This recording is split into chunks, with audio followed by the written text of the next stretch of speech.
CM Revanth రెడ్డిపై BRS working president KTR తీవ్ర విమర్శలు చేశారు. 35 సార్లు ఢిల్లీకి చక్కర్లు కొట్టిన సీఎం రేవంత్ రెడ్డి రాష్ట్రానికి 35 పైసలు కూడా తేలేదంటూ ఎద్దేవా చేశారు. జనాన్ని మోసం చేయడంలో రేవంత్ రెడ్డి దిట్ట అని మండిపడ్డారు. ఓట్లు అడగటానికి వచ్చే కాంగ్రెస్ నేతలను ఎన్నికల హామీల అమలుపై ప్రశ్నించాలని సూచించారు. ఆడబిడ్డలందరికీ సోనియమ్మ చెప్పింది నెలకు 2500 ఇస్తా అన్నాడు. 500 రూపాయలకు సిలిండర్ ఇస్తా అన్నాడు, ఇచ్చిండా? 200 యూనిట్ల కరెంటు ఫ్రీ అన్నాడు, వచ్చిందా?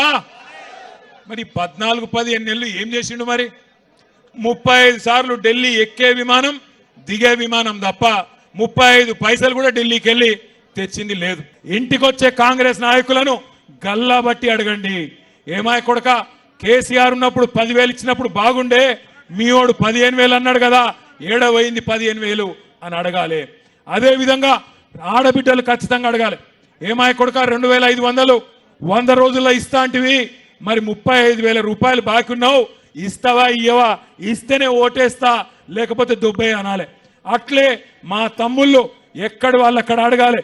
ఏమైనా స్కూటీలు మా చెల్లెళ్ళు అడగాలి. ఏమైనా స్కూటీలు లేవు, కానీ లూటీ మాత్రం బ్రహ్మాండంగా నడుస్తున్నది. అధికారంలోకి రావాలని చెప్పి అరిచేతుల స్వర్గం చూపెట్టి ఆ మొండి చేయోళ్ళు మోసం చేసిండ్రు, గెలిచిండ్రు. కానీ నిజంగా చెప్పానంటే తప్పు రేవంత్ రెడ్డిది కాదు, తప్పు రేవంత్ రెడ్డిది కాదు. ఎందుకంటే రేవంత్ రెడ్డి చాలా నిజాయితీ గల్ల మోసగాడు. ఆయన నిజాయితీగానే మోసం చేసిండు. ఏం చెప్పిండు రేవంత్ రెడ్డి టీవీలల్లా?